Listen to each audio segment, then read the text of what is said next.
Okay, இப்போ வந்து transformer winding resistance பார்க்கலாம். அதுக்கு இந்த இதை ப்ரெஸ் பண்ணும்போது இந்த இது வரும். இதில் ஆர் வைண்டிங் செலக்ட் பண்ணணும்.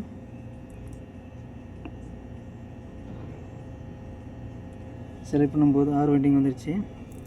இப்போ டிசி 6 ஆம்ஸு. இப்போ நம்ம இன்ஜெக்ட் பண்ணுறது வந்து 1 ஆம்ஸு செட் பண்ணிக்கலாம். மினிமம் கரண்ட் கொடுத்தாலே போதும். 1 ஆம்ஸு.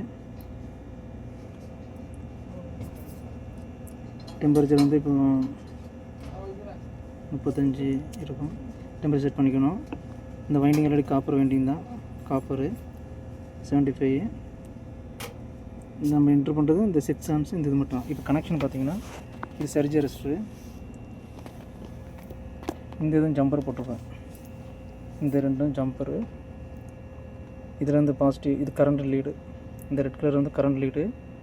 இந்த பிளாக் வந்து கரண்ட் லீடு. இது ரெண்டுமே கரண்ட் லீடு. அப்புறம் இந்த இதிலிருந்து ஜம்பர் எடுத்து இங்கே இதுக்கு கொடுத்துருக்கேன். சர்ஜ் அரெஸ்ட்டு கொடுத்துருக்கேன். நெகட்டிவ் இருந்து ஜம்பர் எடுத்து இந்த இது வந்து சர்ஜ் அரெஸ்ட் நெகட்டிவ்க்கு, சர்ஜ் அரெஸ்ட்டு பாசிட்டிவ் வந்துச்சு. ஓகேங்களா. அப்புறம் இது வந்து வோல்டேஜ் லீடு. இது ரெட் அங்கே இருக்கும்.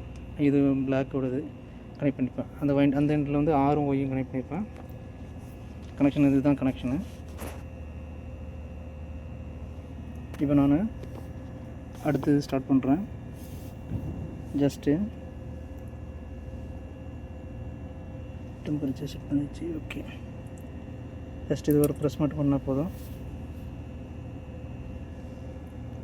இந்த இதில் டிவிஷன் வரும்.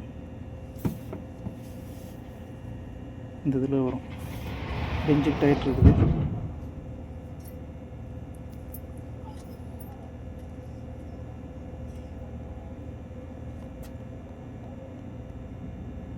இது கொஞ்சமாக குறைஞ்சி டிவிஷன் வந்து கொஞ்சமாக குறைஞ்சி 0 கிட்ட வரும். ஆட்டோமேட்டிக்காக டிஸ்சார்ஜ் ஆகும்.